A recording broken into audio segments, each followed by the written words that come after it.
Bonsoir. Ça va? L'année de la foi est terminée, mais je n'ai pas d'autres prières. Alors, on va la garder. Je crois en toi. C'est le fruit de l'année, hein? L'année de la foi. Alors, j'ai gardé la même prière en attendant d'en trouver une autre. Alors, si vous voulez, on va la dire ensemble. Au nom du Père et du Fils et du Saint-Esprit, je crois en toi, notre Père, source de vie. Ouvre-moi à l'expérience de ton mystère d'amour, que dans l'écho de ta parole, je découvre les mots pour parler de toi. Je crois en toi, Jésus-Christ, présence sur nos routes. Marche avec moi vers mes frères et mes sœurs, que nous goûtions ensemble la joie de ta présence, partageant le même pain pour nous engager à ta suite. Je crois en toi, Esprit Saint, don de lumière. Éclaire nos pas de pèlerins, que nous reconnaissions ton appel à vivre une foi agissante et toujours en marche. Nous te louons, Seigneur notre Dieu, toi qui depuis le commencement nous dis, je crois en toi. Alors, bienvenue à notre 6e rencontre. Il va en rester une 7e. Et la 6e, bien, porte sur l'Église. Alors, vous avez un test. J'ai refait ce projet-là. Je voulais mis parce qu'il y avait une feuille blanche. C'est pour vous dire qu'à la fin, ici, il manquait des choses. Puis comme on arrive à la fin, c'est un peu de valeur parce qu'il manquait des choses. Comme on arrive là, ben, j'ai dit, je vais la réimprimer sur l'envers. Correct? L'autre test, c'est que vous avez une feuille de couleur assez curieuse. Lilas. Le test, c'est de savoir quel est le bon côté.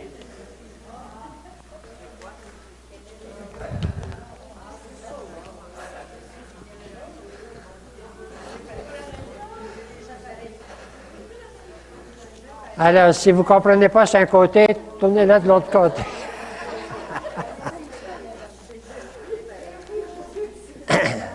Ça va, ça arrive des erreurs, hein? C'est pas la dernière, c'est pas ma première, puis ni la dernière. Mais si on regarde, après avoir 6 rencontres quand même sur l'Évangile selon saint Matthieu, le but c'était de prendre contact avec l'ensemble de l'Évangile selon saint Matthieu, ce que vous avez peut-être jamais fait, tu sais. Alors, prendre contact avec l'ensemble d'un Évangile. L'an passé, c'était saint Luc. Aujourd'hui, c'est saint Matthieu. On n'aurait pas besoin de voir saint Marc parce qu'il est tout compris dans saint Matthieu. Mais sortez vos crayons de couleur. Je vais vous dire quand même qu'on est capable maintenant de jeter un coup d'œil général sur ce que nous avons fait. Et puis, je prends des couleurs. C'est le temps de barbouiller vos feuilles.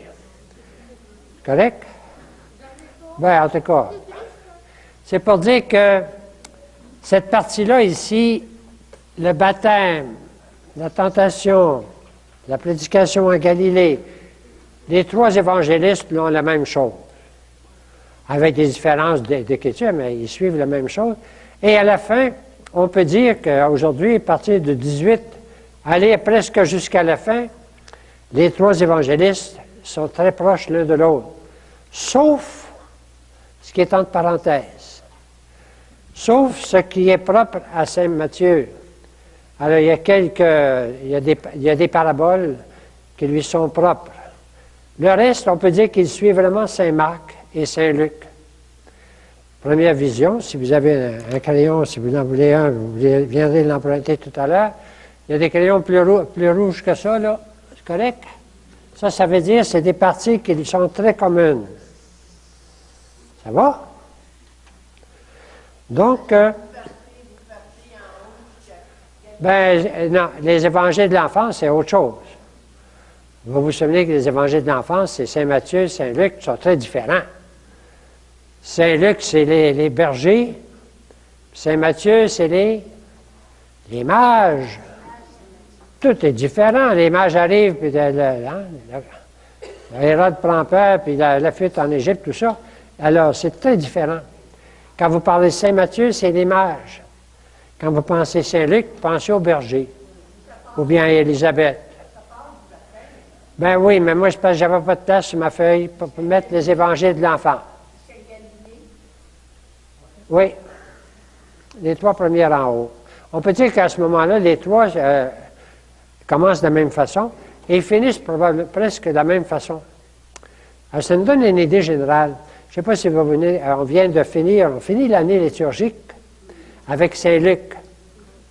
Parce que nous sommes dans l'année C, qui va finir samedi. Puis dimanche commence l'année A. A, B, C, A, B, C, A, B, C, ça tourne en rond comme ça. Et l'année A, c'est l'année de Saint Matthieu. Tous les dimanches de l'année A seront de Saint Matthieu, les dimanches ordinaires. Par contre, le temps de Noël, puis le temps de Pâques, puis là, c'est pas toujours évident. Est-ce que quelqu'un a son prion? Oui. J'ai oublié de vérifier le prion de dimanche prochain. J'espère que c'est Saint Matthieu, mais c'est dans l'Avent. L'Avent, c'est toujours un peu. Ah, ben là, vous ne l'avez pas. Moi non plus, je ne l'avais pas. Je devrais dire qu'en général, on devrait avoir pendant l'année A, qui commence dimanche prochain, l'Évangile selon Saint Matthieu, les dimanches, jusqu'à l'an prochain, à la fin de novembre. Les dimanches. Mais on vient de le voir en général. Et tandis que pendant l'année, la semaine, c'est Saint Marc, Saint Jean, Saint Matthieu, Saint Luc. On va en encore une semaine avec Saint Luc sur semaine. Saint Matthieu, on va le retrouver au mois de juin, juillet, août, sur semaine. Mais pendant tous les dimanches de l'année, nous allons avoir Saint Matthieu l'année A. Ça va? C'est assez intéressant quand même quand on y pense. C'est que ça nous permet de tout revivre, le mystère de tout l'Évangile. C'est pas juste de lire des textes, c'est de se dire qu'on revit au cours de l'année tout l'Évangile. On le revit tous les dimanches. Et puis, on revit l'Évangile selon Saint Matthieu. Alors, si on jette un coup d'œil sur l'Évangile selon Saint Matthieu, moi, je prends 2, 3 couleurs, et puis je me dis, qu'est-ce qu'on remarque? On remarque des choses qui les sont propres à Saint-Luc et Saint Matthieu. On remarque ensuite qu'il y a des choses très, très spéciales. C'est que lui, à sa façon d'écrire, il y a 5, comment on appelle ça? Il y a 5 discours. Hein? On appelle ça des discours, une façon de parler. Alors, il y a, je devrais mettre ça, je ne sais pas quelle couleur, mais je vais mettre celle-là. Il y a 5 discours. Vous vous souvenez? C'est le temps de barbouiller. Hein? Il en manque un. On est rendu au 4e. Puis il va en rester un 5e. C'est les 5 discours, sa façon d'écrire. Mais en plus de ça, il y a une autre façon d'écrire très spéciale, c'est qu'il groupe des choses ensemble. Alors, il a regroupé ici les guérisons, correct? Vous vous souvenez de ça? Et puis, il va regrouper les paraboles. Il fait des regroupements. C'est sa façon d'écrire, de regrouper des paraboles. Combien de paraboles?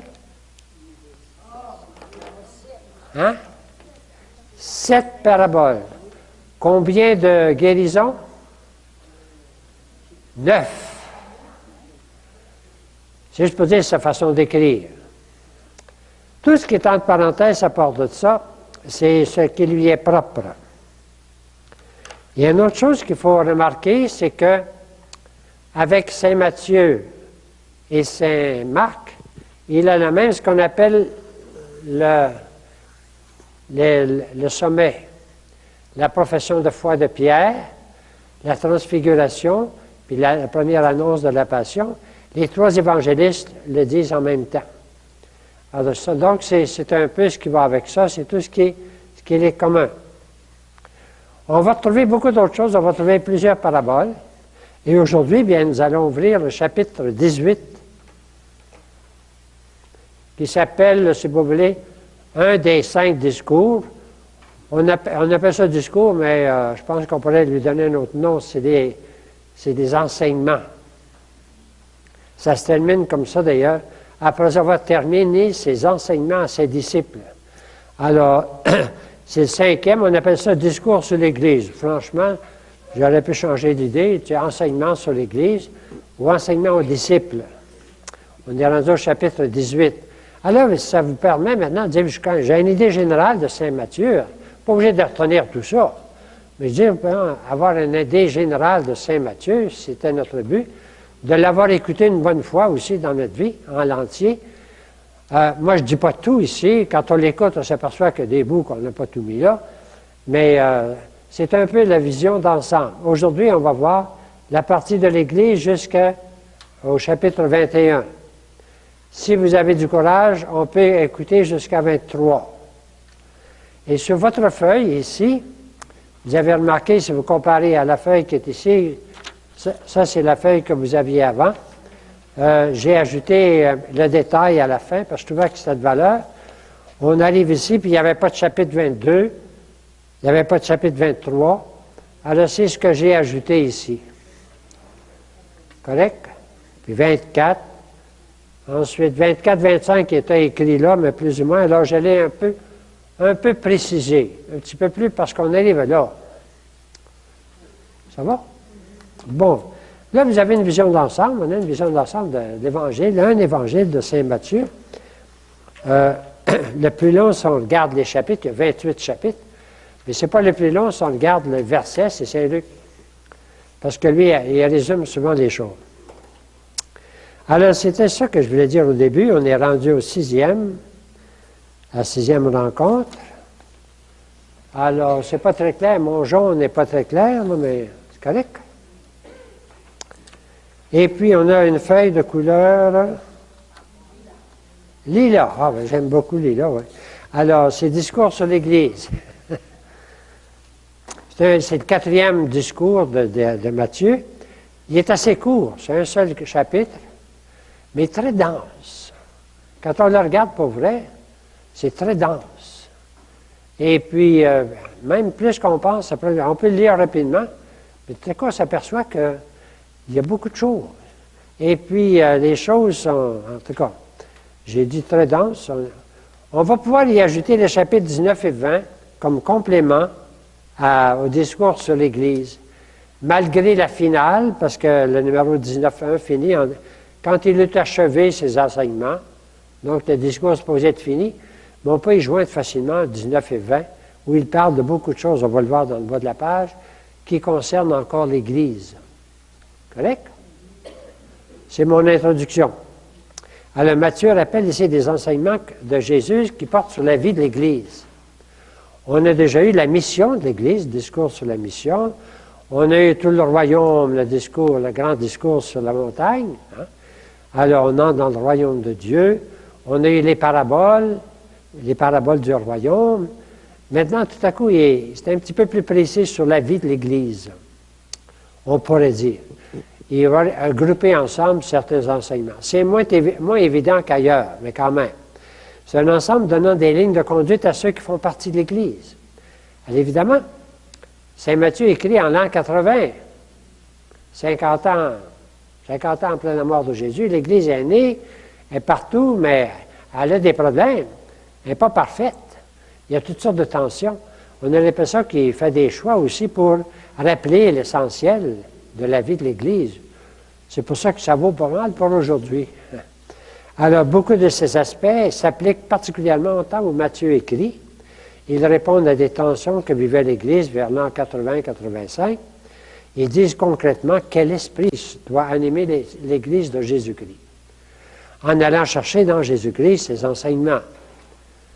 Alors, il ne les a peut-être pas dit. Alors, mais c'est un petit peu plus mêlé. On va s'apercevoir qu'il y a 2-3 paraboles qui sont mêlées là-dedans, qui sont bien intégrées. Il est en train de nous parler de quelque chose, puis tout à coup, il y a une parabole qui vient compléter. Alors, il parle du pardon, mais là, il va y avoir une parabole qui parle du pardon. Il parle des enfants, il va y avoir une parabole qui parle des enfants. Alors donc, les paraboles sont intégrées. Il y a 2, 3 petites paraboles qu'on va trouver. Ça commence souvent par des questions à Jésus. Les disciples posent une question. Qui est le plus grand dans le royaume des cieux? Ben, Jésus va répondre. Le plus grand, c'est le plus petit. Hein? Ou bien combien de fois qu'il faut pardonner? On connaît ça depuis longtemps. 7 fois, c'est déjà pas mal. C'est déjà un chiffre complet. Vas-tu pardonner 7 fois à celui qui me blesse? Ben, Jésus dit 77 fois, 7 fois. Il n'y a pas de limite. Alors déjà, hein, c'est quelque chose. Hein? Alors on voit la vie quotidienne. Il faut pardonner à moi. Alors, c'est ça. Et nous trouvons 2 textes qui sont propres à Matthieu. J'attire votre attention parce qu'ils sont très, très beaux, très intéressants. On ne les trouve pas ailleurs. La correction fraternelle. C'est la seule place qu'on en parle dans l'Évangile. Si ton frère a fait quelque chose de mal, va donc le voir. Puis essaye de pas de le corriger. J'aime pas le mot corriger. Corriger les autres, on a assez employé ça d'une mauvaise façon, correction fraternelle. Je vais te corriger parce que tu me fatigues. C'est pas ça du tout. C'est de rappeler le frère, de lui rappeler sa faute pour qu'il se convertisse.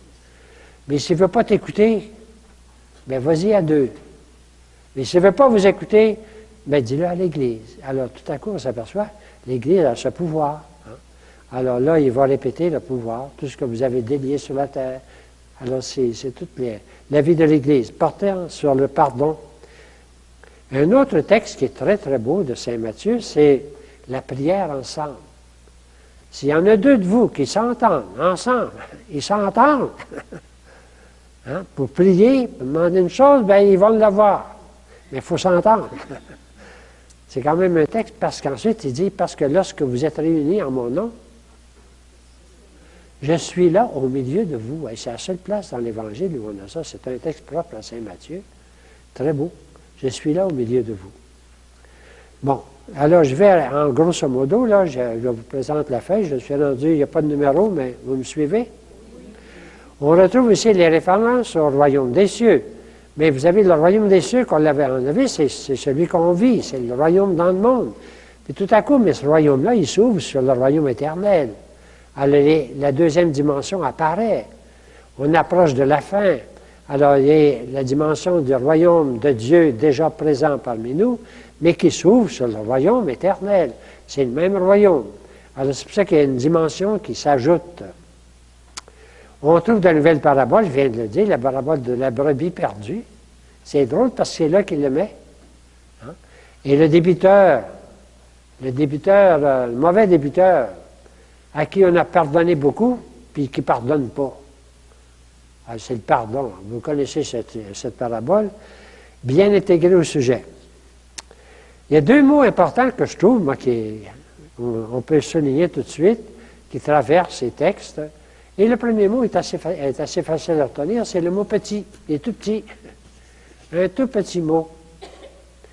Mais un mot avec toutes sortes de... Comment est-ce qu'on dirait ça en musique? Là, toutes sortes de nuances, oui. Il est pris sur toutes sortes de couleurs. Le petit. Petit. Alors, c'est un mot qui revient beaucoup. Et le deuxième, c'est le frère. On est en Église. C'est ton frère. Hein?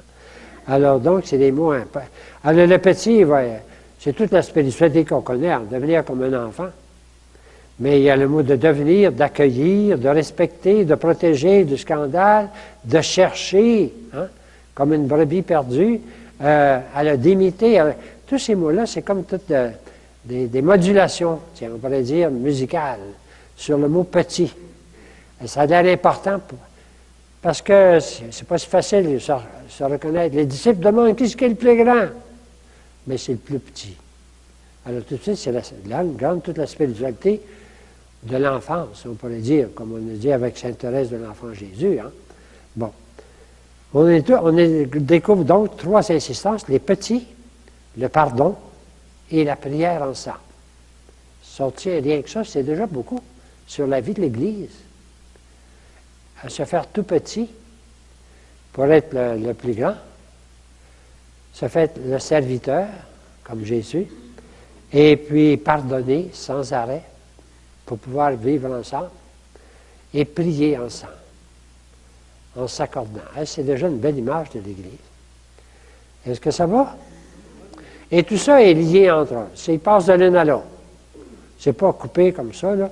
Alors, on va être petit, puis le frère, puis le pardon, puis le débiteur, puis le scandale, la brebis, on dirait, tout ça, c'est tout un peu uni ensemble. Il y a des liens entre toutes ces choses-là. Alors, si vous voulez, on va jeter un regard d'ensemble, rapide, sur les principaux textes. Je vais les projeter. Correct? On est au chapitre 18.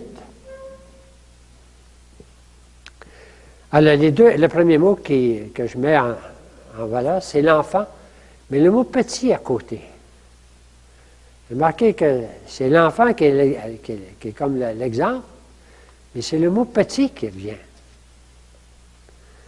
Alors, les disciples s'approchèrent de Jésus. Ça ressemble un peu au sermon sur la montagne. Hein? Jésus monte sur la montagne, il s'assoit, les disciples s'approchent. Alors, les disciples s'approchent, il va leur parler de l'Église. Hein? Mais il commence par poser une question. Qui donc est le plus grand dans le royaume des cieux? Il ne faut pas être surpris qu'il pose ça, parce que on est porté pas mal à demander ça. Qu'est-ce qui est le plus fin, qu'est-ce qui est le plus fort, qu'est-ce qui est le plus rapide, puis qu'est-ce qui est le plus intelligent, et le reste, et le reste, et le reste. Qui est le plus grand dans le royaume des cieux? Ça part d'une question des disciples. Alors Jésus, qu'est-ce qu'il fait? Il appelle un enfant. Il le place où? Au milieu d'eux. Ils sont approchés, hein? Il place un enfant au milieu d'eux, puis il leur dit, en vérité, je vous le déclare. C'est une déclaration importante. En vérité, je vous le déclare. Si vous ne changez pas, il faut changer, et ne devenez comme les enfants. Si vous ne changez pas, et ne devenez comme les enfants. C'est toute une vie spirituelle, ça. Changer et devenir comme. Vous n'entrerez pas dans le royaume des cieux. On peut insister un petit peu, je ne sais pas si l'hébreu ou pas l'hébreu, le grec, c'est le bon terme, mais c'est le futur. C'est le royaume d'aujourd'hui puis le royaume de l'hier. Hein? Être dans le royaume, puis le royaume déjà qui s'ouvre, parce qu'il y a un futur. Vous n'entrerez pas dans le royaume des cieux si vous ne changez pas et ne devenez pas comme les enfants. C'est pas mal exigeant. Si vous ne changez pas et ne devenez pas comme un enfant, hein, comme les enfants, non, vous n'entrerez pas dans le royaume des cieux. C'est pas mal exigeant. Il part d'un exemple, un petit enfant qui est là, il le fait venir, et puis, je vous l'ai dit en vérité, alors vous voyez, c'est quelque chose d'important dans l'Église. Celui qui se fera petit comme cet enfant. Alors, c'est plus enfant devenir enfant, c'est devenir petit comme cet enfant. Alors, vous voyez, ça modulation du mot enfant puis petit. Eh bien, voilà le plus grand dans le royaume des cieux. Il répète et il répond à leur question. Il part d'un enfant, puis ça devient petit comme cet enfant. Voilà le plus grand dans le royaume des cieux. Puis ensuite, c'est pas fini. Qui accueille en mon nom un enfant. C'est une autre modulation. Là, c'est l'enfant qui revient. Et maintenant, il ne s'agit pas de l'imiter, il s'agit de l'accueillir. Alors, vous voyez, c'est toute la spiritualité de l'enfant. C'est celui qui m'accueille en mon nom. Alors, il s'est ajouté quelque chose. Celui qui accueille en mon nom un enfant comme celui-là, c'est moi, m'accueille moi-même. Alors, Jésus qui se cache sur la figure d'un enfant. Vous voyez toutes les modulations? C'est l'enfant, le petit, à imiter, puis à accueillir, puis c'est pas fini. Mais quiconque entraîne la chute d'un seul de ces petits qui croient en moi, c'est ce qui est le plus violent dans l'Évangile. Qu'on lui attache au cou une grosse meule, qu'on le précipite dans l'abîme de la mer. Hey, c'est pas ouais, plus c'est ce qui est le plus radical dans l'Évangile. Ah oui, absolument. Quiconque entraîne la chute d'un seul de ces petits. C'est plus un enfant, là. C'est les petits en général. Un seul de ces petits qui croient en moi. Une autre modulation. C'est les petits qui croient en moi. Ça peut être des gens bien faibles, ça. Les petits. Oui, ça s'ouvre. Les petits qui croient en moi. Celui qui l'entraîne, hein, qui va entraîner au mal, là, entraîne la chute d'un seul de ces petits qui croient en moi. Eh bien, vous savez qu'il y avait des meules dans ce temps-là pour moudre le grain, là, qu'on lui attache une meule au cou et qu'on le précipite dans la mer. Jésus n'a jamais été aussi violent contre le scandale de tous les petits, de tous les faibles. Les enfants, mais tous les petits et tous les faibles.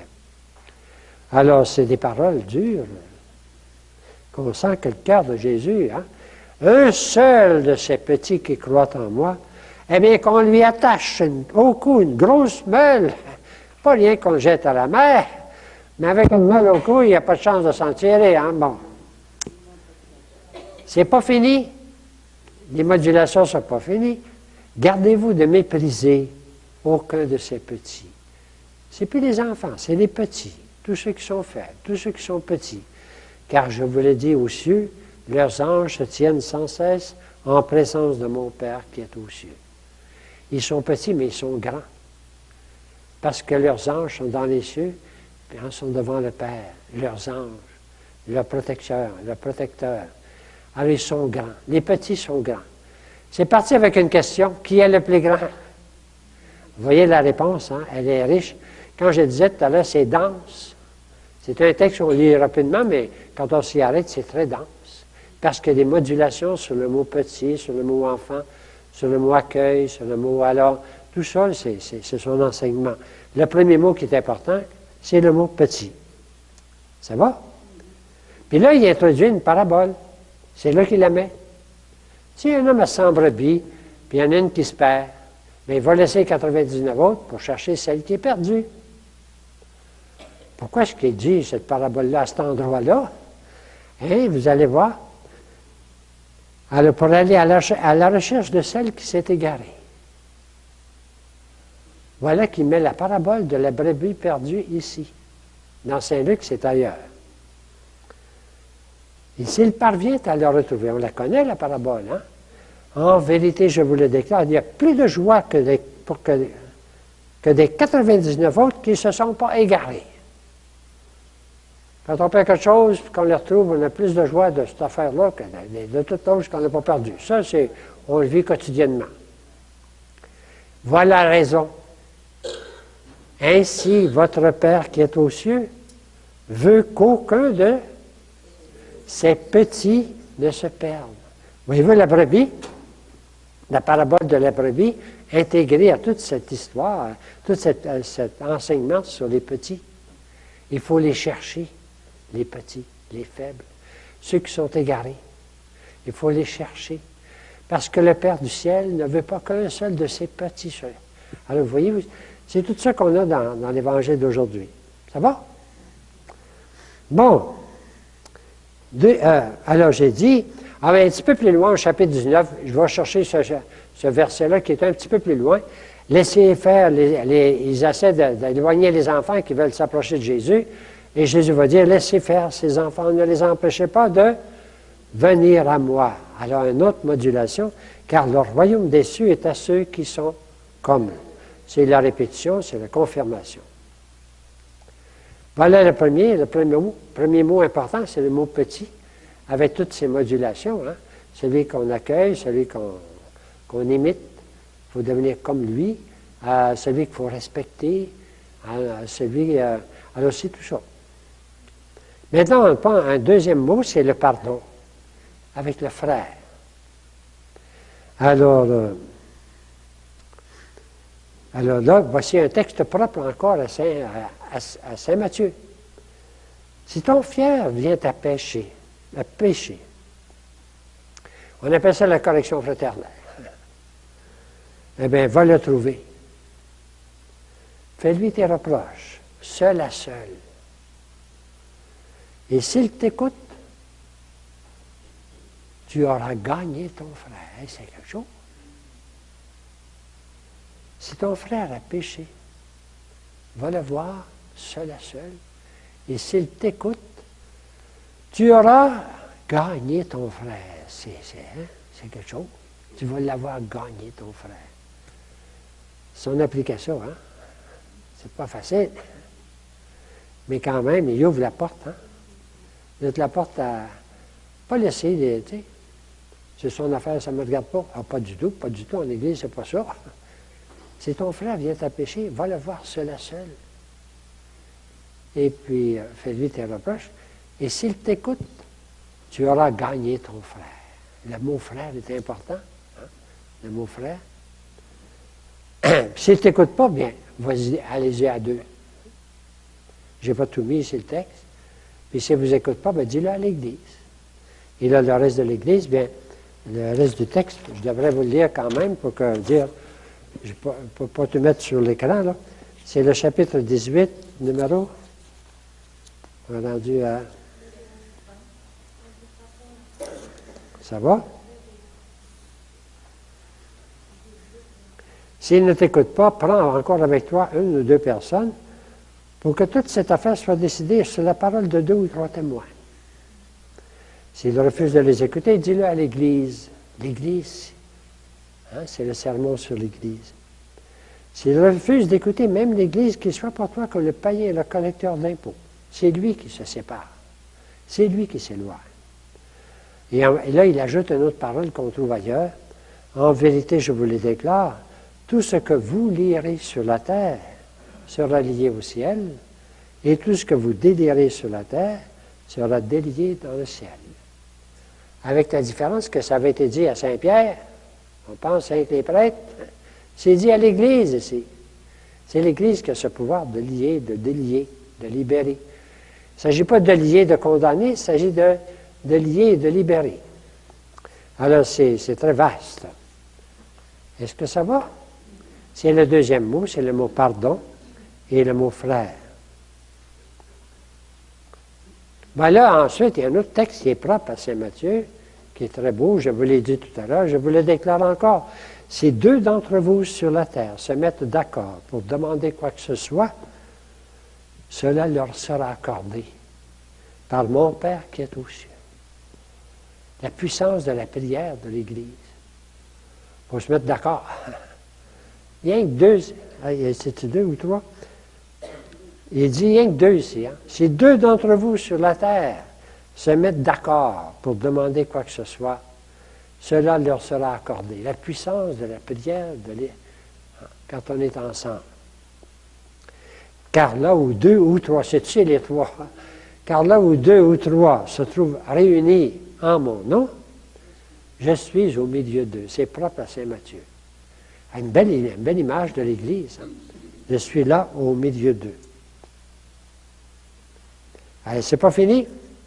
Saint-Pierre, qui ne comprend pas vite, il s'approche et il dit, Seigneur, quand mon frère commettra une faute à mon égard, il ne s'agit pas d'un péché, là, une faute à mon égard, combien de fois dois-je lui pardonnerai-je? Jusqu'à 7 fois. Jésus lui dit, je ne te dis pas jusqu'à 7 fois, mais jusqu'à 70 fois 7 fois. C'est le pardon sans arrêt. Et puis là, il ajoute une parabole. Je n'ai pas toute la parabole ici, mais on la connaît par cœur. Alors, le débiteur impitoyable. Hein? Alors, il envoie du royaume des cieux comme d'un roi qui voulut régler ses comptes avec ses serviteurs. Pour commencer, on lui amena un qui devait 10 000 talents. C'est une somme horrible. C'est plus que tout ce que pouvait payer tout un pays comme Israël de taxes. 10 000 talents, c'est bon. Car comme il n'avait pas de quoi rembourser, le maître donna l'ordre de le vendre avec sa femme, ses enfants et tout ce qu'il avait en remboursant de sa dette. Ça, ce n'est pas la loi d'Israël, c'est la loi la loi païenne. Se jetant alors à ses pieds, le serviteur prosterné lui disait, « Prends patience envers moi, je te rembourserai tout. » Pris de pitié. C'est une parabole. Pris de pitié. Le maître de ce serviteur le laissa aller et lui remit sa dette. Il lui a remis. On n'est plus avec un roi ordinaire. Dans la parabole, on s'aperçoit qu'on n'est pas avec un roi ordinaire. Il lui remet sa dette. Pris de pitié, il lui remet toute sa dette. En sortant, ce serviteur rencontre un de ses compagnons qui lui devait 100 pièces d'argent. Au lieu de 10 000 talents, je ne me souviens plus là. Hein? Il le prit à la gorge et le serrait à l'étrangler en lui disant « Rembourse ta dette, rembourse ce que tu dois. » Son compagnon se jeta donc à ses pieds et le supplia avec la même prière. « Prends patience envers moi et je te rembourserai. » C'est la même prière, avec une petite dette de rien. Mais l'autre refusa. Il refusa. Bien plus, s'en allait le faire jeter en prison en attendant qu'il lui remboursé ce qu'il lui devait. Mais voyant ce qui venait de se passer, ses compagnons furent profondément attristés. Ils allèrent informer leur maître de tout ce qui était arrivé. Alors le maître, le faisant venir, son maître lui dit, et c'est le texte que j'ai ici, « Mauvais serviteur, je t'avais remis toute cette dette parce que tu m'avais supplié. Je l'avais toute remise parce que tu m'avais supplié. Ne devais-tu pas, toi aussi, avoir pitié de ton compagnon, comme moi-même, j'avais eu pitié de toi? » On est toujours dans le pardon, avec Saint-Pierre qui... Eh bien, il termine en disant, « C'est ainsi que mon Père céleste vous traitera si chacun de vous ne pardonne pas à son frère. » Remarquez la fin. Du fond du cœur. C'est pas un petit pardon, hein? Si chacun de vous ne pardonne pas à son frère du fond du cœur. Quand je vous dis que c'était dense comme texte, c'est une grande densité. Tous les mots portent là-dessus. Hein? Si chacun de vous ne pardonne pas à qui? À son frère du fond du cœur. C'est ainsi que mon Père vous traitera. Alors, c'est ça qu'on est dans l'Évangile. On est dans le chapitre 18, il n'est pas très long. On a déjà fini. Il n'est pas très long, mais il est dense. Il insiste sur des choses importantes. Le petit, le frère, le pardon et la prière ensemble. Je n'ai pas préparé ça, mais je pense que j'aimerais vous dire ici que... Oh oui, je vais le faire. Mais moi, j'aimerais ça dire maintenant, quelle est l'image de l'Église que c'est... Ça me prend un noir. L'image de l'Église que nous propose Saint Matthieu, si on prend tout ça ensemble, c'est l'image de l'Église qu'il nous présente, eh bien, moi, je dirais, si j'avais à le dire, c'est... Qu'est-ce que c'est qui est au centre? C'est Jésus. Jésus qui est au centre. Il est au centre de qui? Les disciples qui sont réunis. C'est là où 2 ou 3 sont réunis en mon nom. Et puis qui sont d'accord. Ils sont réunis, puis ils sont d'accord. Hein? Ils sont réunis autour de Jésus, et puis ils sont d'accord. Ils sont en prière, puis ils sont des frères. C'est l'image qu'ils nous donne, hein? Ton frère. Ah, donc, ils sont réunis ensemble, et puis ils sont d'accord, et puis, oui, c'est ça. Vous pourrez ajouter, ils sont ensemble, et ils sont en prière, ils sont unis autour de Jésus. Alors, on peut voir tout le reste. Qu'est-ce que c'est qui arrive? Bien, c'est que les disciples sont tout autour de Jésus, hein? Sont unis, sont d'accord, sont ensemble, sont en prière. Alors, Jésus va leur dire, bien, faites comme moi. C'est l'image de l'Église. Pardonnez comme moi j'ai pardonné. Alors, tout vient de Jésus. L'image de Jésus, l'image que Saint Matthieu nous donne de l'Église, tout vient de Jésus. Et puis, il demande à son Église de faire comme lui. Alors, moi, je suis le bon berger. Je suis allé à la recherche de la brebis perdue. Mais faites comme moi. Je ne sais pas si vous voyez, c'est tout l'exemple de Jésus, finalement, qui nous demande de vivre. L'Église, c'est les frères et sœurs réunis d'accord autour de Jésus en prière, et qui reçoivent la mission de faire comme lui. C'est l'image qu'on a de Jésus, d'aller à la recherche de celui qui est perdu. Si ton frère a péché, bien, va essayer de le récupérer. Et puis, un petit enfant qui est perdu, bien, comme une brebis perdue, va le chercher. Alors, il y a toute l'idée d'aller chercher et de récupérer. Alors, tout ça, ce que Jésus a fait, le bon berger, il a pardonné jusque sur la croix. Alors, pardonnez vous autres aussi entre vous. Et puis, bon, tout vient de Jésus. L'image qu'il nous donne, c'est l'image d'une Église réunie autour de Jésus qui va accomplir la mission de Jésus à sa façon, de rechercher le perdu, de pardonner, de prier ensemble, tout ça. Finalement, c'est une belle image de l'Église que nous avons dans le chapitre 18, qui semble très simple, mais qui est très dense. Et c'est le chapitre de... Ça va? Bon, c'est ce que j'ai marqué ici, moi, en tout cas, vous pouvez le faire à votre façon. On pourrait exprimer l'Église de Matthieu comme un cercle avec Jésus au centre, Jésus au cœur de l'Église, là où 2 ou 3 sont réunis en mon nom, je suis là au milieu d'eux. Je suis là au milieu d'eux. C'est très fort. Autour de Jésus, des fidèles en accord et en prière. Tout rayonne à partir du centre de Jésus en passant par les fidèles. Ce qu'il demande d'être et de faire, c'est ce qu'il est et qu'il a fait, le pardon infini de Dieu. On s'aperçoit que pardonner sans cesse, c'est Dieu. Pardonner, remettre toute la dette, comme le roi, là, remettre toute la dette, c'est Dieu. Eh bien, c'est ce que je t'ai fait, bien, fais-le pour ton frère. Alors, c'est le pardon, la remise de la dette, tout ça. La recherche du frère perdu, l'action du bon berger, qui laisse... Bon, l'attention aux petits de Jésus, laissez venir à moi les petits. Hein?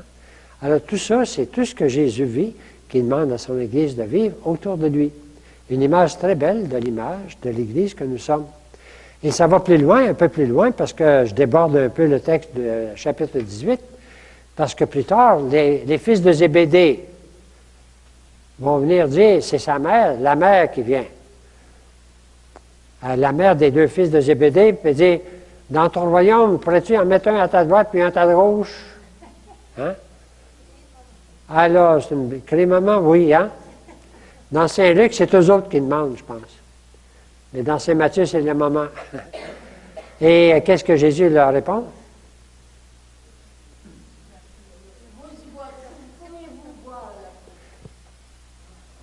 C'est peut-être pas à cet endroit-là, mais en tout cas, hein, il va leur répondre, il va leur dire, moi, je suis venu pour servir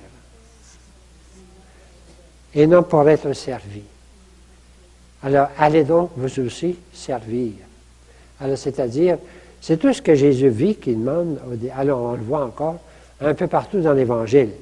On va voir la suite, ça vient un peu confirmer tout ça. Le serviteur qui vient donner sa vie. Bon, ça va pour ça? Je termine la page. Alors, on peut considérer comme complément au discours de l'Église les chapitres 19 et 20. Là, il va être question du mariage, à partir d'une question des pharisiens, avec l'histoire idiote qu'on avait avant-hier, là. La femme, 7 fois veuve, là. Bon, qui tourne à l'envers. Jésus, c'est pas long qu'il retourne ça à l'envers et dire, vous êtes complètement dans l'erreur parce que Dieu n'est pas le Dieu des morts, mais le Dieu des vivants. Ça, c'est une parabole. Bien, c'est pas une parabole. Ça équivaut à une parabole. Bon. Les enfants à ne pas éloigner. Et puis, un autre texte qui est inséré dans tout ça, c'est le jeune homme riche qui arrive tout à coup et dit, hein, alors, qu'est-ce que je dois faire pour avoir la vie éternelle? Bien, il dit, va, vends tout ce que tu as, puis viens, puis suis-moi. Puis l'autre, il est trop riche. Hein? Alors, on peut dire que se complète la vision de le détachement. Jésus qui n'a pas d'endroit où reposer la tête. Hein? Et puis l'autre, les ouvriers de la dernière heure. Bon, on la connaît, celle-là aussi, hein? Il s'en va embaucher un ouvrier à 9 h le matin, puis il retourne à midi, puis il retourne à 3 h, puis il retourne à 6 h. Puis finalement, à la fin, il paye tout le monde de la même façon. Puis là, ça n'a pas de bon sens. Si on est dans le monde, notre monde, nous autres, ça n'a pas de bon sens. Mais on est dans le monde de Dieu. On n'est plus dans le même. Et l'ambition des fils de Zébédée, transformée en service. Voilà un peu l'image de l'Église que nous avons dans Saint Matthieu.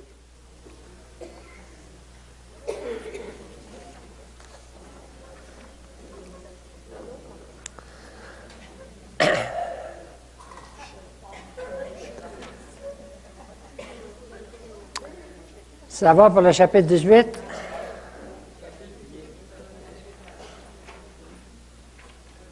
Alors, si vous avez les trous à gauche, c'est correct.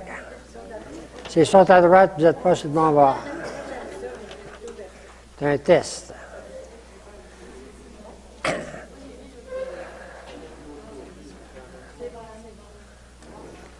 Mais si on prend la feuille blanche, c'est pour aller un petit peu plus loin. Alors, j'aimerais vous la présenter rapidement. On est toujours dans cette partie ici, chapitre 18. On va continuer avec 19, 20, 21, correct? Rapidement. Vous avez alors le débiteur impitoyable, on l'a déjà vu. Les ouvriers, tout le monde connaît ça. La question sur le mariage. Alors c'est guérison de 2 aveugles à Jéricho. Alors, donc, j'aimerais vous le présenter très brièvement. D'abord, les chapitres de 19 à 23. Sur ma feuille, moi, c'est pas complet, parce que j'ai pas 22, mais vous l'avez, vous, sur votre feuille, un petit peu mieux. Correct? Sur l'envers de la feuille blanche. Alors, voici comment on peut regarder ça en gros. L'idéal aujourd'hui, c'était de voir le chapitre 18, l'Église, puis ensuite un petit peu le reste.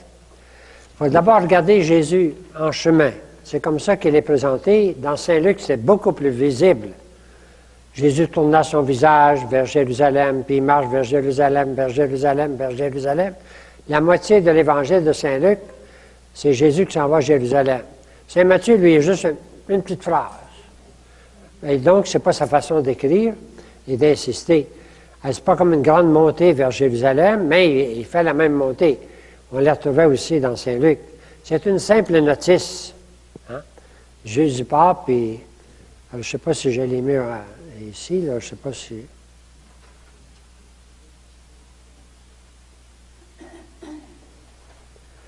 Alors, avant ça, c'est ça.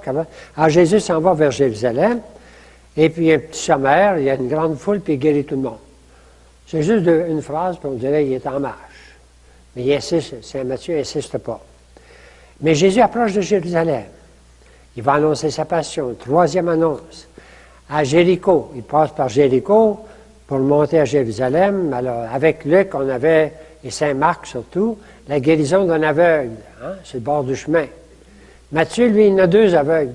Pas qu'il en a 2, mais...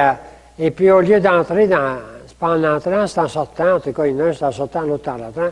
On s'aperçoit qu'il y a une tradition qui se répète, mais avec des modifications. Guérison de 2 aveugles. Et là, en entrant à Jérusalem, il y a des gestes prophétiques de Jésus. Il entre à Jérusalem assis sur un âne. Hein? Alors, parce que l'âne, c'était la façon de David d'entrer comme roi. Hein? Alors, c'était royal, ça. Et puis ensuite, il rentre, puis il arrive dans le temple, puis il chasse les vendeurs du sang. C'est des gestes symboliques. Et puis en marchant, en passant entre le temple et Béthanie, il aperçoit un figuier, puis il a une malédiction, puis le figuier sèche d'un coup.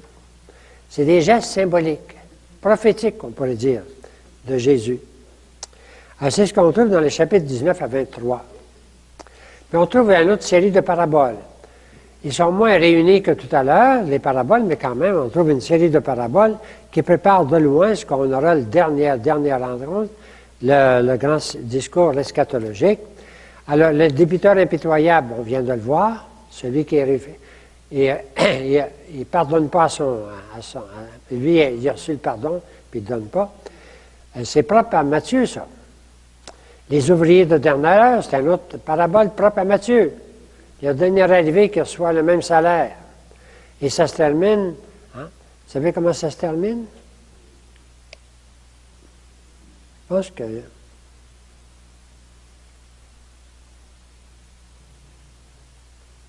Non, je pense que, excusez, je pensais que je l'avais sur l'écran. Ça va? Ensuite, vous avez les deux fils, une petite parabole. Il y avait deux fils, il y en a un qui dit oui, puis il ne le fait pas. Puis l'autre, il dit non, mais il change d'idée, puis il le fait. Qui est-ce qui fait la volonté du Père? Hein? De mon Père. La grande parabole des métayers révoltés, je l'avais juste la résumer, c'est une des plus belles paraboles de Jésus parce qu'il parle de lui-même. Il y a quelqu'un qui avait un jardin, c'est-à-dire une vigne, il la confie à des vignerons, puis après un certain moment, il envoie ses ouvriers chercher le profit de la vigne, puis ils battent les serviteurs. Il y en a d'autres, non? Ils battent les serviteurs, ils finissent par les tuer. Et là, il va dire une phrase extraordinaire que Dieu seul pouvait dire. Je vais leur envoyer mon fils, et ils respecteront mon fils. On n'est plus sur terre. Hein? Alors ça, elle n'est pas propre à Matthieu, celle-là. Mais comme elle annonce très bien la fin de l'Évangile, les trois évangélistes l'ont. Le festin nuptial, c'est la même chose. Un roi qui fait un grand festin, puis il invite le monde, puis il y en a, ben ils ne veulent pas. Finalement, en votant, puis il amène tout le monde dans ma maison. Le grand festin fils. Alors, donc, on va trouver des paraboles dans cette partie-là. Et un autre aspect qui devient de plus en plus clair, c'est l'affrontement avec les pharisiens et les sadducéens, qui essaient de lui tendre des pièges. Hein? L'autorité de Jésus mise en doute. Les pharisiens qui décident de faire périr Jésus, qui lui posent une question sur le tribut à César. Faut-tu payer, hein? Rendez à César ce qui est à César. Quand on tend des pièges à Jésus, il sait comment s'en sortir. Hein? Comme on dit, il est plus intelligent que les autres. Jésus est un génie, hein? Bon, dans la simplicité. Alors, le piège des Sadducéens, dans la résurrection des morts, c'est l'histoire idiote de la femme qui a eu 7 maris. Et puis le piège des pharisiens, le plus grand commun. Alors, tout le monde essaie d'étendre des pièges. Ça, c'est chapitre 21, 22. Et tout à coup, au chapitre 23, c'est Jésus qui prend, on pourrait dire, l'offensive. Et il leur pose une question, hein? De qui David est-il le fils? Puisqu'il dit, mon Seigneur, elle dit, mon Seigneur, vous savez, il leur pose une question, puis il ne savent pas comment répondre. Parce que la question porte sur lui. Et finalement, il y a un grand chapitre 23, du verset 1 à 36. C'est Jésus qui se met à faire des invectives contre les pharisiens. Hey, c'est un peu long. Aussi violent presque que contre le scandale. Et puis en même temps, on a des présages. On approche de Jérusalem, alors tout à coup, il se met à pleurer sur Jérusalem. Lamentation sur Jérusalem. Je suis rendu au verset 20, au chapitre 23. Vous me suivez en bas de la page? Alors, il y a une place, il y a un petit sanctuaire qui s'appelle, sur le mont des Oliviers, Dominus Flevit. Le Seigneur a pleuré.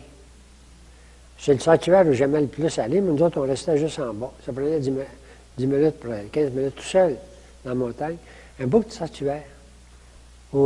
Là où Jésus a vu Jérusalem, puis il s'est mis à pleurer sur Jérusalem. Avec une belle parole. Hein, combien de fois j'ai voulu ramasser, hein, comme une poule ramasse ses petits. Vous vous souvenez de ça? Alors, il y a toujours une poule qui se promène. Ah oui, à cet endroit-là. Si vous êtes allé à Jérusalem, bon, en tout cas. Et puis, tout à coup, il se met à annoncer la destruction du temple. Alors, ça, c'est les présages. Alors, une grande vision d'ensemble sur les chapitres 19, 20, 21, 22, 23. Alors, vous trouvez quoi? Des paraboles, l'affrontement, des présages, des gestes symboliques. C'est un peu pour correct? Moi, je vais vous proposer tout à l'heure d'écouter le chapitre 18, 19, 20, 21. Si vous trouvez ça trop long, on peut arrêter là. Si vous voulez écouter en plus 22, 23, on peut l'écouter. Mais je vous donnerai 2 minutes pour décider. C'est correct? Ça, c'était mon but, c'était de vous présenter en gros l'ensemble de ces chapitres-là. J'ai quelques textes ici. Alors, question sur le mariage, ça complète un peu le chapitre 19. La grande question, la femme qui a eu 7 maris, là. Alors, Jésus répond. Et sa grande réponse, c'est de retourner à l'institution fondamentale. N'avez-vous pas lu que le Créateur, au commencement, les fit mâles et femelles, et qu'il a dit les deux ne feront plus qu'une seule chair. C'est l'institution du mariage.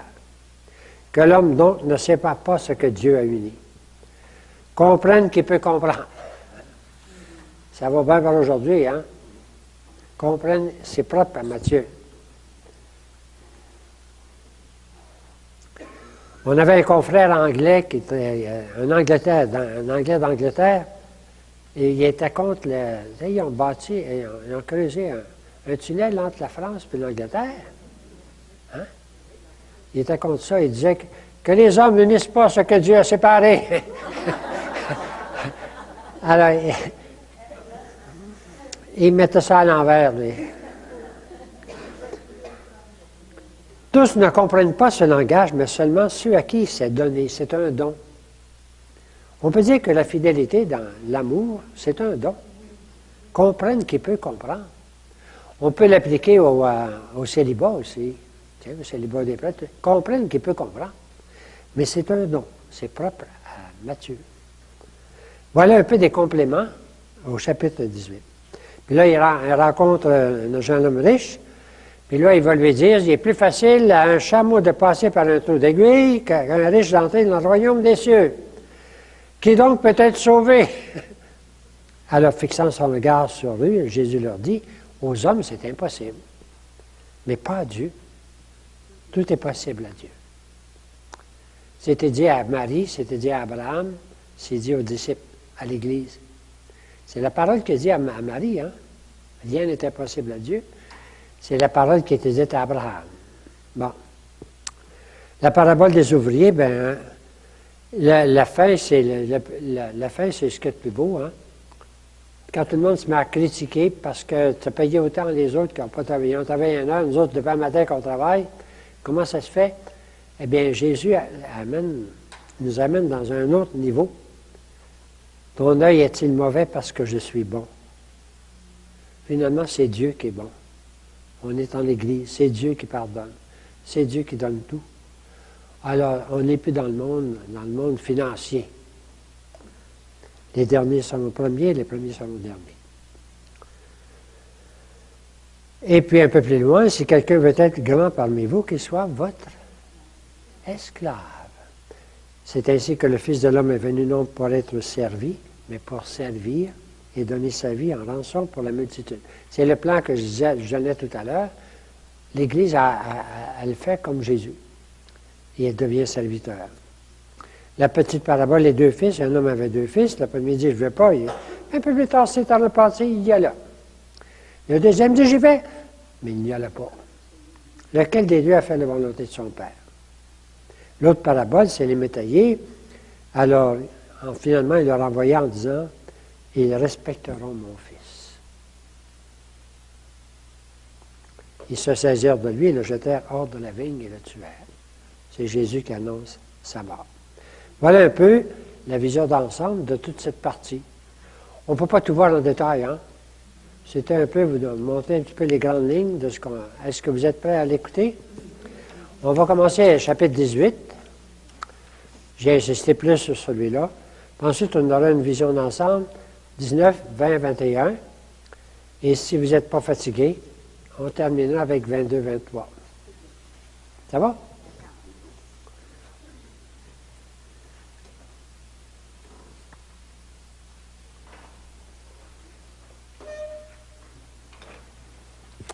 Numéro 2, 3.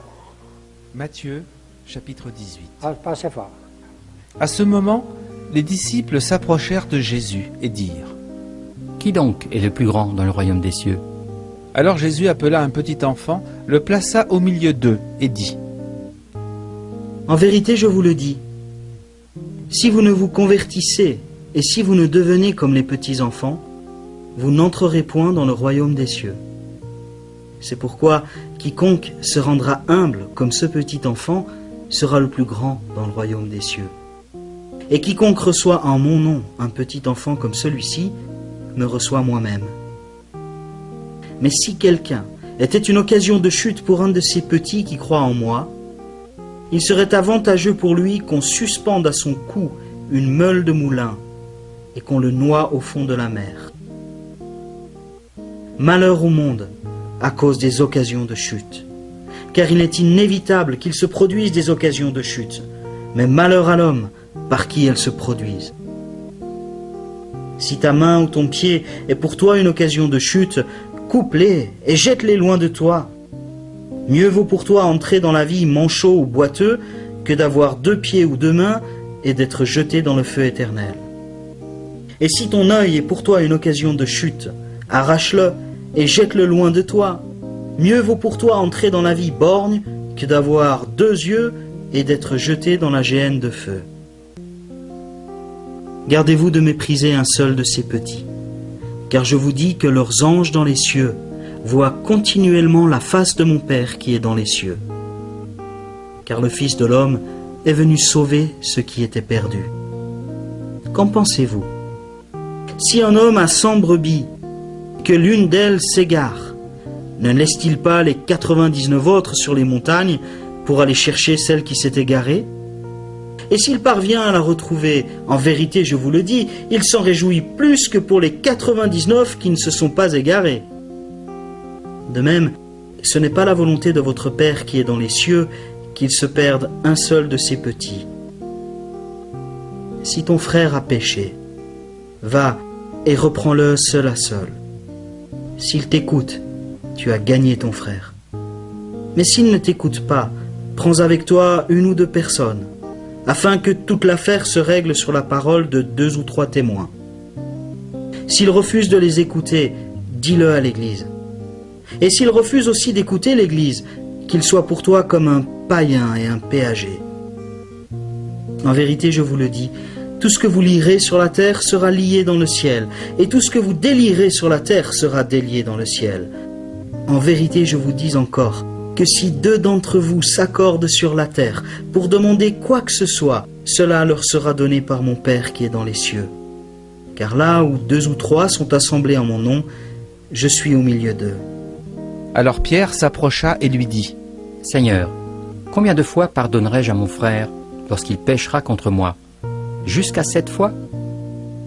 Jésus lui dit, « Je ne te dis pas jusqu'à 7 fois, mais jusqu'à 70 fois 7 fois.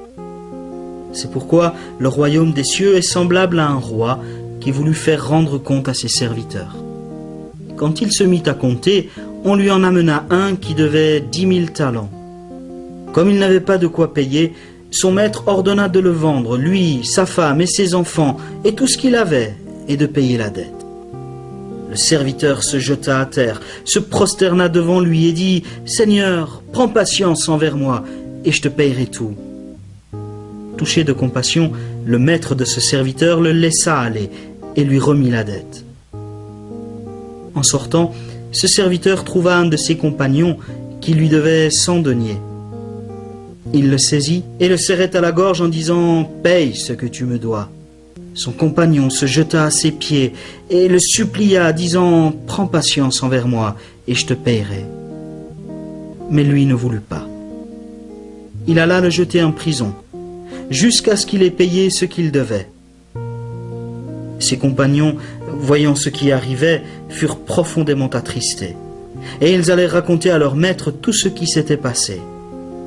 Alors le maître fit appeler ce serviteur et lui dit « Méchant serviteur, je t'avais remis en entier ta dette, parce que tu m'en avais supplié.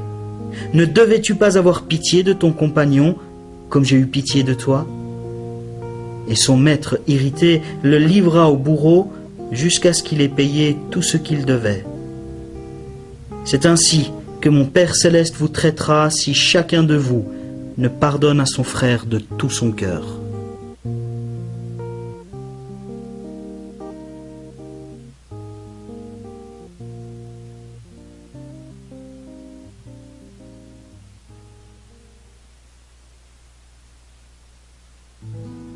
Matthieu chapitre 19.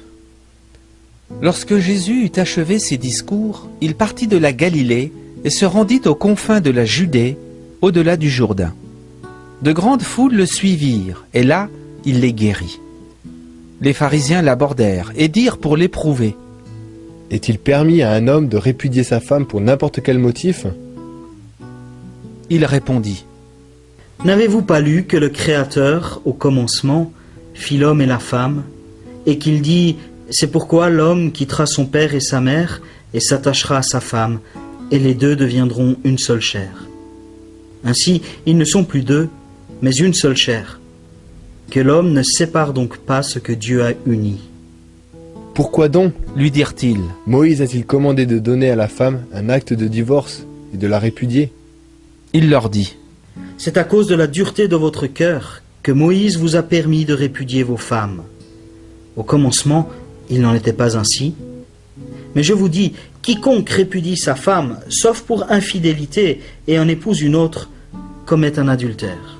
Ses disciples lui dirent: Si telle est la responsabilité de l'homme à l'égard de la femme, il n'est pas avantageux de se marier. Il leur répondit: Tous ne comprennent pas cette parole, mais seulement ceux à qui cela est donné.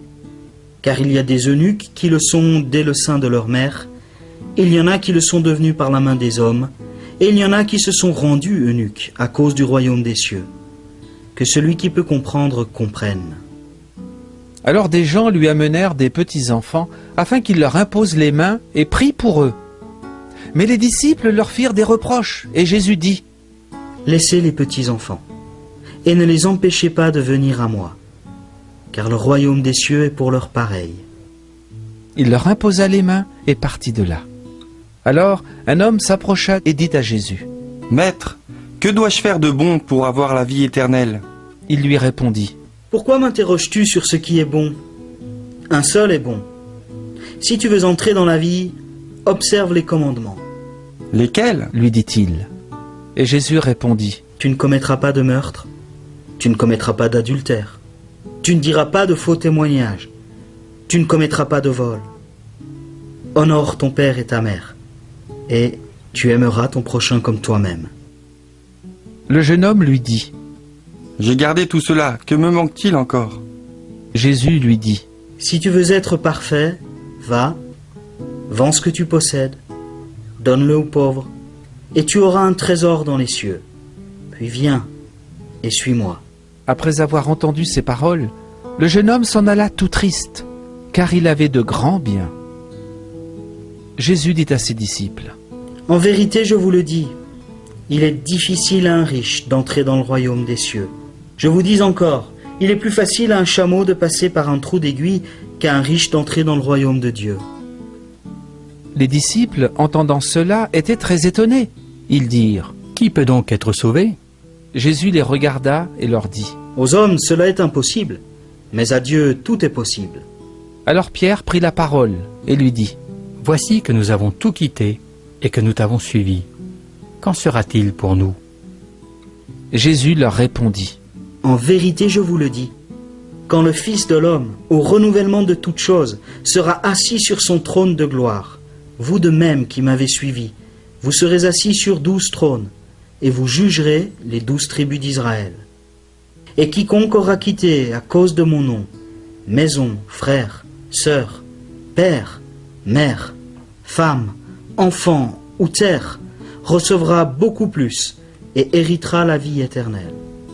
Plusieurs des premiers seront les derniers, et plusieurs des derniers seront les premiers.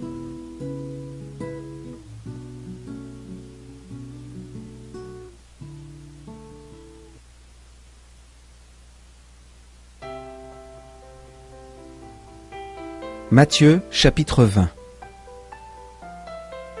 Car le royaume des cieux est semblable à un maître de maison qui sortit dès le matin, afin d'embaucher des ouvriers pour sa vigne. Il se mit d'accord avec les ouvriers pour 1 denier par jour et les envoya dans sa vigne. Il sortit vers la 3e heure, en vit d'autres qui étaient sur la place sans rien faire, et leur dit: Allez vous aussi à ma vigne, et je vous donnerai ce qui sera juste. Ils y allèrent. Il sortit de nouveau vers la 6e, puis vers la 9e heure, et il fit de même. Vers la 11e heure, il sortit encore, en trouva d'autres qui se tenaient encore là, et leur dit « Pourquoi vous tenez-vous ici toute la journée sans rien faire ?» Ils lui répondirent « C'est que personne ne nous a embauchés. »« Allez, vous aussi dans la vigne, leur dit-il. » Le soir venu, le maître de la vigne dit à son intendant « Appelle les ouvriers et paye-leur le salaire, en allant des derniers aux premiers. » Ceux de la 11e heure vinrent et reçurent chacun un denier. Les premiers vinrent ensuite, pensant recevoir davantage, mais ils reçurent eux aussi chacun un denier. En le recevant, ils murmurèrent contre le maître de la maison et dirent « Ces derniers venus n'ont fait qu'1 heure, et tu les traites à l'égal de nous, qui avons supporté le poids du jour et la chaleur. » Il répondit à l'un d'eux « Mon ami, je ne te fais pas tort. N'as-tu pas été d'accord avec moi pour un denier? Prends ce qui est à toi et va-t'en. Je veux donner à celui qui est le dernier autant qu'à toi. Ne m'est-il pas permis de faire de mes biens ce que je veux? Ou vois-tu de mauvais œil que je sois bon? Ainsi, les derniers seront les premiers, et les premiers seront les derniers. » Sur le point de monter à Jérusalem, Jésus prit à part les 12 et leur dit en chemin: « Voici, nous montons à Jérusalem, et le Fils de l'homme sera livré aux principaux sacrificateurs et aux scribes.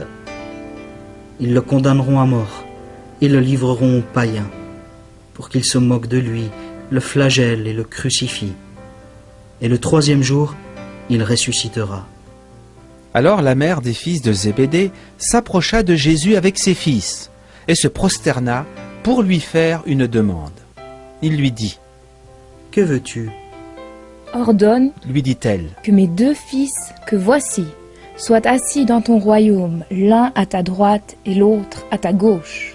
Jésus répondit: Vous ne savez ce que vous me demandez. Pouvez-vous boire la coupe que je vais boire? Nous le pouvons. dirent-ils. Et il leur répondit: Il est vrai que vous boirez ma coupe, mais pour ce qui est d'être assis à ma droite et à ma gauche, cela n'est pas à moi de le donner, sinon à ceux pour qui cela est préparé par mon Père. Les 10 qui avaient entendu cela furent indignés contre les 2 frères. Jésus les appela et dit: Vous savez que les chefs des nations les tyrannisent, et que les grands abusent de leur pouvoir sur elles. Il n'en sera pas de même parmi nous. Mais quiconque veut être grand parmi vous sera votre serviteur. Et quiconque veut être le premier parmi vous sera votre esclave. C'est ainsi que le Fils de l'homme est venu, non pour être servi, mais pour servir et donner sa vie en rançon pour beaucoup. Lorsqu'ils sortirent de Jéricho, une grande foule suivit Jésus. Or, 2 aveugles assis au bord du chemin entendirent que Jésus passait et crièrent: Aie pitié de nous, Seigneur, fils de David. La foule leur faisait des reproches pour les faire taire, mais ils crièrent plus fort: Aie pitié de nous, Seigneur, fils de David. Jésus s'arrêta, les appela et dit: Que voulez-vous que je vous fasse? Ils lui dirent: Seigneur, que nos yeux s'ouvrent.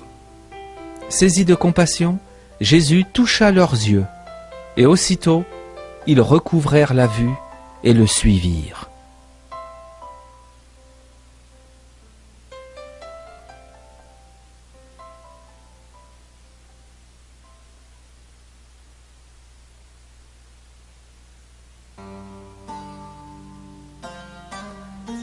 Matthieu, chapitre 21.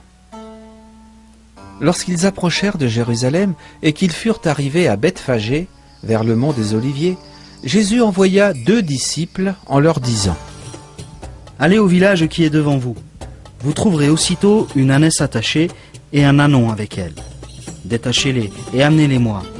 Si quelqu'un vous dit quelque chose, vous répondrez: Le Seigneur en a besoin. Et à l'instant, il les laissera aller. Or ceci arriva afin que s'accomplisse la parole du prophète. Dites à la fille de Sion: Voici que ton roi vient à toi, plein de douceur, et monté sur une ânesse, sur un ânon, le petit d'une bête de somme. Les disciples allèrent et firent ce que Jésus leur avait ordonné. Ils amenèrent l'ânesse et l'ânon, mirent sur eux leurs vêtements et le firent asseoir dessus. La plupart des gens de la foule étendirent leurs vêtements sur le chemin. D'autres coupèrent des branches aux arbres et les étendirent sur le chemin. Les foules précédaient et suivaient Jésus en criant « Hosanna, au fils de David ! Béni soit celui qui vient au nom du Seigneur !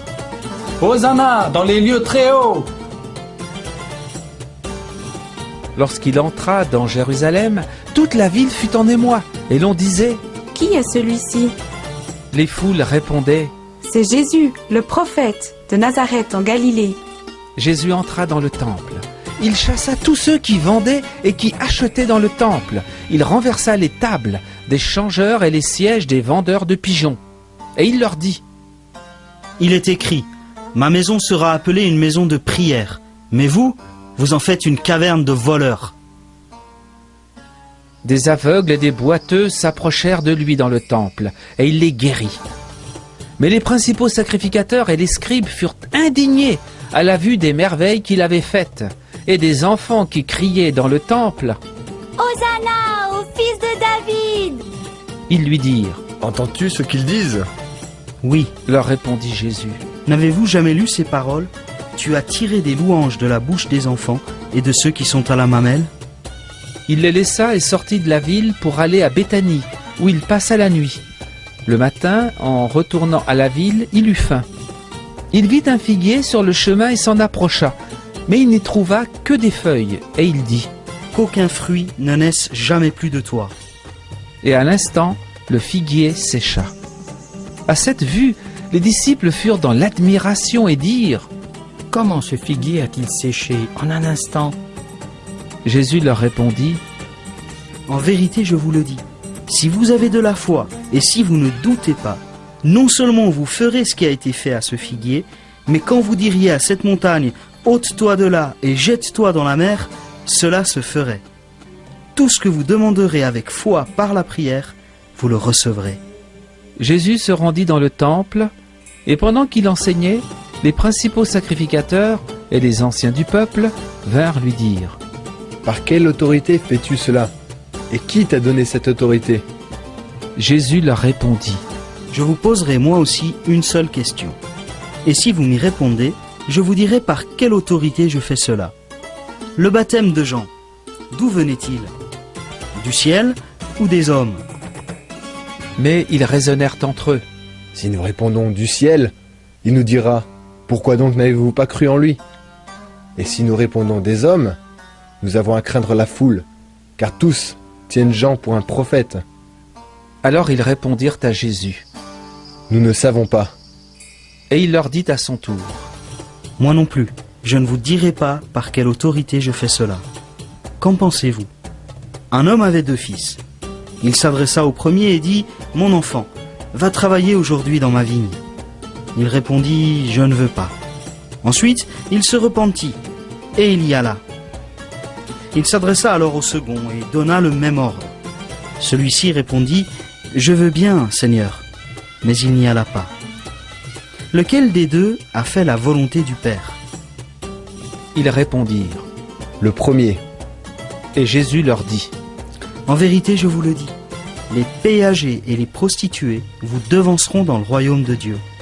Car Jean est venu à vous dans la voie de la justice, et vous n'avez pas cru en lui. Mais les péagers et les prostituées ont cru en lui.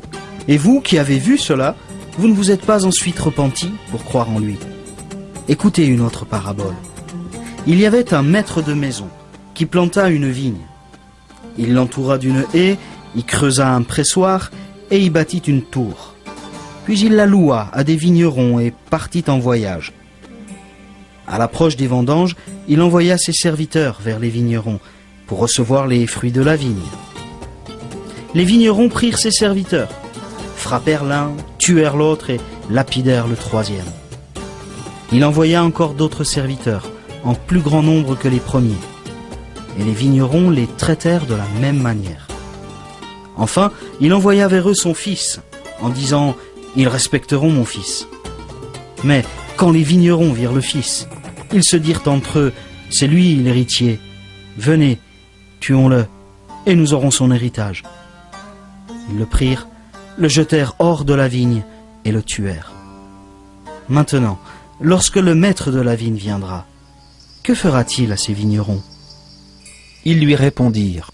Il fera périr misérablement ces misérables, et il louera la vigne à d'autres vignerons, qui lui donneront les fruits en leur saison. Jésus leur dit. N'avez-vous jamais lu dans les Écritures? La pierre qu'ont rejetée ceux qui bâtissaient est devenue la principale, celle de l'angle. C'est du Seigneur que cela est venu, et c'est une merveille à nos yeux. C'est pourquoi je vous le dis, le royaume de Dieu vous sera enlevé et sera donné à une nation qui en produira les fruits. Quiconque tombera sur cette pierre s'y brisera, et celui sur qui elle tombera, elle l'écrasera. Après avoir entendu ces paraboles, les principaux sacrificateurs et les pharisiens comprirent que c'était d'eux que Jésus parlait. Mais tout en cherchant à se saisir de lui, ils craignaient les foules, parce qu'elles le tenaient pour un prophète.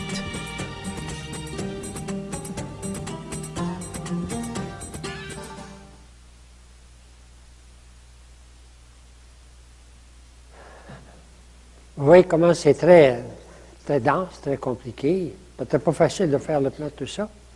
Mais on approche de Jérusalem. Alors tout ça nous prépare un peu au grand drame final, qu'on va essayer de voir la prochaine fois. S'il y en a qui veulent écouter le chapitre 22-23, on peut l'écouter tout de suite. Mais si vous dites j'en ai assez, gênez-vous pas. On écoute 22-23. Alors Philippe, OK.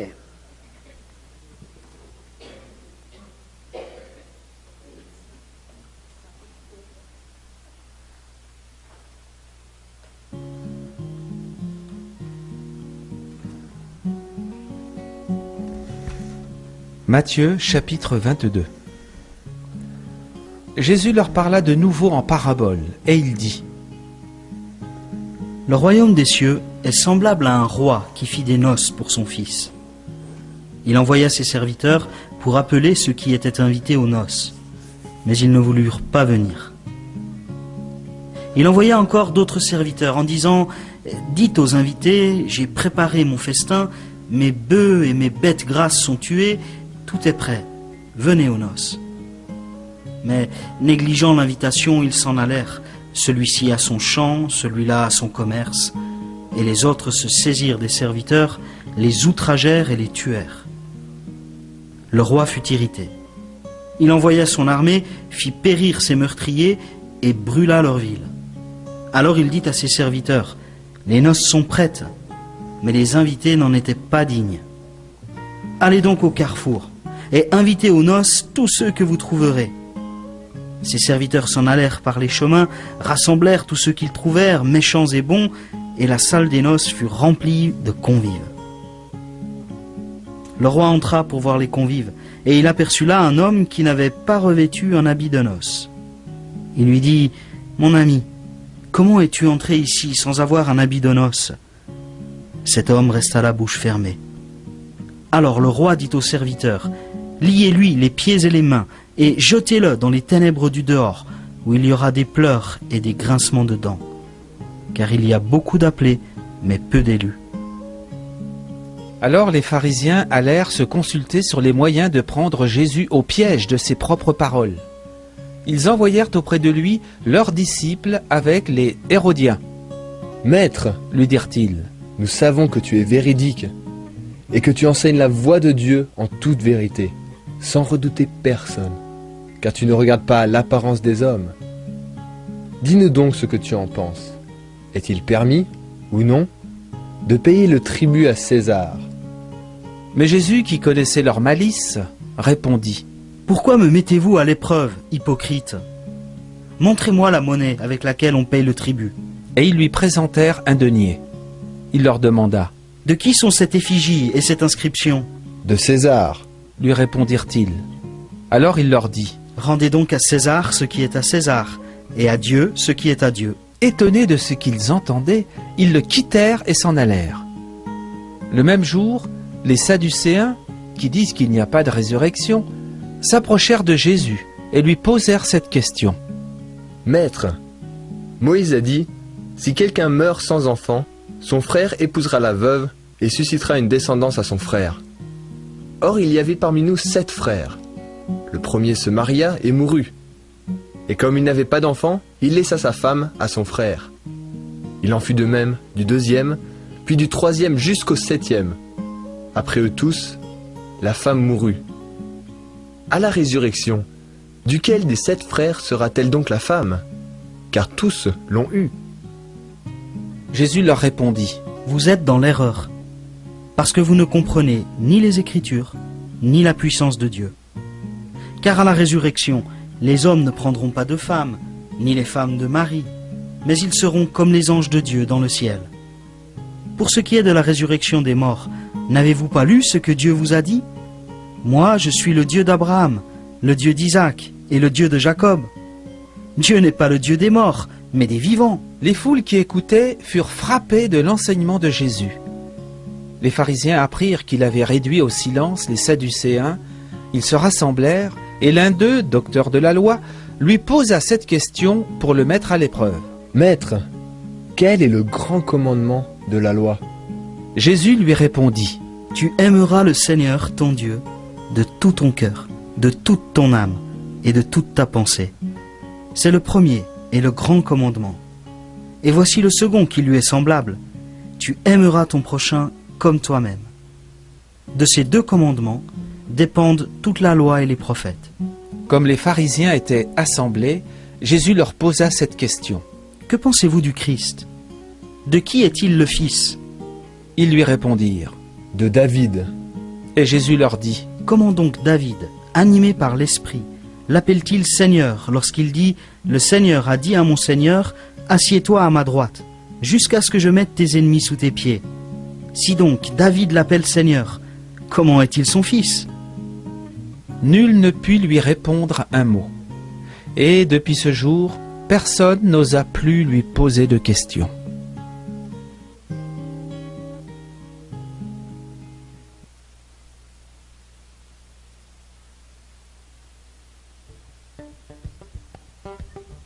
Matthieu chapitre 23. Alors Jésus s'adressa aux foules et à ses disciples et dit, Les scribes et les pharisiens sont assis dans la chaire de Moïse. Faites donc et observez tout ce qu'ils vous diront, mais n'agissez pas selon leurs œuvres, car ils disent et ne font pas. Ils lient des fardeaux pesants et les mettent sur les épaules des hommes, mais eux-mêmes ne veulent pas les remuer du doigt. Ils font toutes leurs actions pour être vus des hommes. Ainsi, ils élargissent leurs phylactères et ils agrandissent les franges de leurs vêtements. Ils aiment la première place dans les repas, les premiers sièges dans les synagogues et les salutations sur les places publiques. Ils aiment aussi être appelés par les hommes rabbis. Mais vous, ne vous faites pas appeler rabbi, car un seul est votre maître, et vous êtes tous frères. Et n'appelez personne sur la terre père, car un seul est votre Père, celui qui est dans les cieux. Ne vous faites pas appeler directeur, car un seul est votre directeur, le Christ. Le plus grand parmi vous sera votre serviteur. Qui s'élèvera sera abaissé, et qui s'abaissera sera élevé. Malheur à vous, scribes et pharisiens hypocrites, parce que vous fermez aux hommes le royaume des cieux. Vous n'y entrez pas vous-même, et vous n'y laissez pas entrer ceux qui le voudraient. Malheur à vous, scribes et pharisiens hypocrites, parce que vous dévorez les maisons des veuves, et que vous faites pour l'apparence de longues prières. À cause de cela, vous subirez une condamnation particulièrement sévère. Malheur à vous, scribes et pharisiens hypocrites, parce que vous courez la terre et la mer pour faire un prosélyte, et quand il l'est devenu, vous en faites un fils de la géhenne 2 fois pire que vous. Malheur à vous, conducteurs aveugles, qui dites, si quelqu'un jure par le temple, cela ne compte pas. Mais si quelqu'un jure par l'or du temple, il est engagé. Insensé et aveugle, lequel est le plus grand, l'or ou le temple qui sanctifie l'or? Si quelqu'un, dites-vous encore, jure par l'autel, cela ne compte pas. Mais si quelqu'un jure par l'offrande qui est sur l'autel, il est engagé. Aveugle, lequel est le plus grand, l'offrande ou l'autel qui sanctifie l'offrande? Celui qui jure par l'autel et par tout ce qui est dessus. Celui qui jure par le temple et par celui qui y habite. Celui qui jure par l'autel et par tout ce qui est dessus. Celui qui jure par le temple et par celui qui l'habite. Et celui qui jure par le ciel, jure par le trône de Dieu et par celui qui est assis. Malheur à vous, scribes et pharisiens hypocrites, parce que vous payez la dîme de la menthe, de l'ânette et du cumin, et que vous laissez ce qu'il y a de plus important dans la loi, le droit, la miséricorde et la fidélité. C'est là ce qu'il fallait pratiquer, sans laisser de côté le reste. Conducteurs aveugles, qui retenaient au filtre le moucheron et qui avalaient le chameau. Malheur à vous, scribes et pharisiens hypocrites, parce que vous purifiez le dehors de la coupe et du plat, alors qu'en dedans ils sont pleins de rapine et d'intempérance. Pharisiens aveugles, purifie premièrement l'intérieur de la coupe et du plat, afin que l'extérieur aussi devienne pur. Malheur à vous, scribes et pharisiens hypocrites, parce que vous ressemblez à des sépulcres blanchis, qui paraissent beaux au dehors, et qui au dedans sont pleins d'ossements de mort et de toute espèce d'impureté. Vous de même, au dehors, vous paraissez justes aux hommes, mais au dedans, vous êtes remplis d'hypocrisie et d'iniquité. Malheur à vous, scribes et pharisiens hypocrites, parce que vous bâtissez les sépulcres des prophètes et ornez les tombeaux des justes, et que vous dites, si nous avions vécu au temps de nos pères, nous ne nous serions pas associés à eux pour répandre le sang des prophètes. Vous témoignez ainsi contre vous-même que vous êtes les fils de ceux qui ont tué les prophètes. Mettez donc le comble à la mesure de vos pères. Serpents, race de vipères, comment fuirez-vous la condamnation de la géhenne? C'est pourquoi je vous envoie des prophètes, des sages et des scribes. Vous tuerez et crucifierez les uns, vous flagellerez les autres dans vos synagogues et vous les persécuterez de ville en ville, afin que retombe sur vous tout le sang innocent répandu sur la terre, depuis le sang d'Abel le juste jusqu'au sang de Zacharie, fils de Béréchia, que vous avez tué entre le temple et l'autel. En vérité, je vous le dis, tout cela viendra sur cette génération. Jérusalem, Jérusalem, qui tue les prophètes et qui lapide ceux qui te sont envoyés, combien de fois ai-je voulu rassembler tes enfants, comme une poule rassemble ses poussins sous ses ailes, et vous ne l'avez pas voulu. Voici, votre maison vous est laissée déserte, car je vous le dis, vous ne me verrez plus désormais, jusqu'à ce que vous disiez, béni soit celui qui vient au nom du Seigneur.